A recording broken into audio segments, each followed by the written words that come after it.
Hello and welcome to the Elven Marbles, and if you've been here before, welcome back. Thank you for joining me. A few weeks ago, I was lucky enough to receive some feedback in a table reading of my screenplay Little Blue Dot. This was given by members of the script department, which is a group of fellow writers, and the founder of that group, John Finnegan, gave me some really useful feedback, which was somewhat difficult to swallow at the time, but really valuable. And here's why. He noticed that a particular scene was far too long. I'd noticed it too, now it was being read out loud. But he was very specific about what we needed to do and how we needed to get to the point more quickly. And he also told me that the opening to my screenplay needed some attention as well. Now, this was surprising and a little difficult to hear.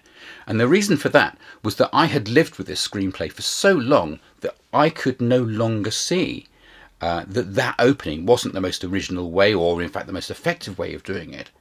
And so by rethinking that whole thing, I not only improved the screenplay enormously, what I've rewritten since in those first few scenes is much, much better than what I had on that evening.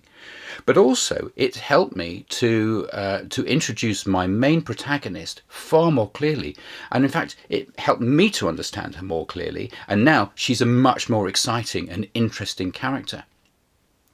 But I had to go through something to get to that point. And that something was an awful feeling as I went to bed that night that I was useless. I thought, my goodness me, all the feedback I've been given is absolutely right. They were spot on.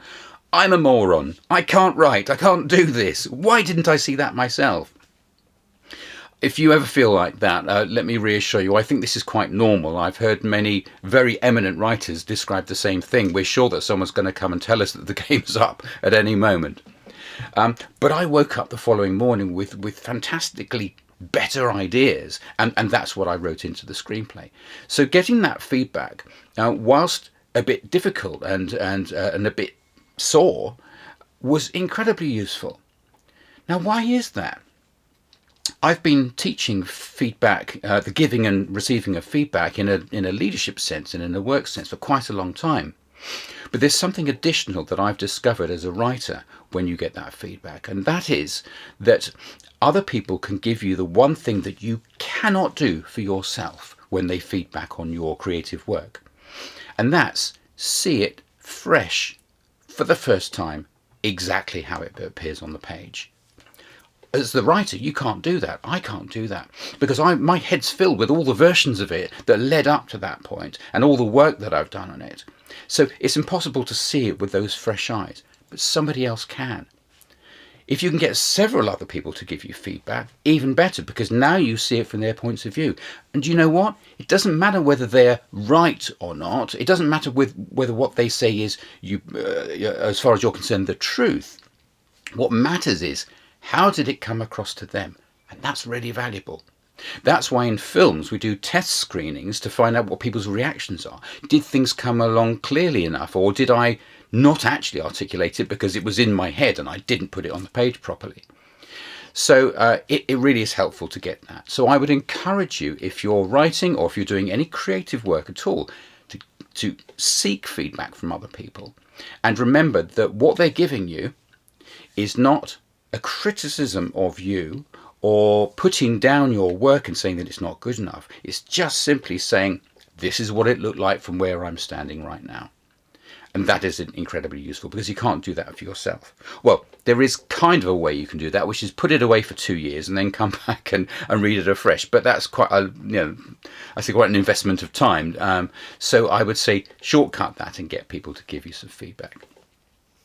So as I say, feedback is not an attack. So we have to monitor our own emotional responses to feedback because it can make you feel as though you don't know what you're doing. But it is a normal process. And what I would say is, if you're giving feedback, and please do give feedback to others as well, is be specific, be kind to the person, but honest about the work. Okay, is something not clear enough? Is there something you don't get? Can you say what it is and where it is? Because that is really going to help the person to consider. Now, the person receiving the feedback doesn't have to act on it. what you're getting is the opinions of different people, and this informs you about how your work is coming across, and then you can decide whether it's fine as it is, as a tweak here and there, and you'll probably find that you'll act on some feedback and not others, but it's still useful. So there we are. That's the message for today. Feedback is a really, really useful writer's tool. Get involved with other writers and just other people, and both give and receive feedback, because it is a gift. It's an absolute gift. See you next time.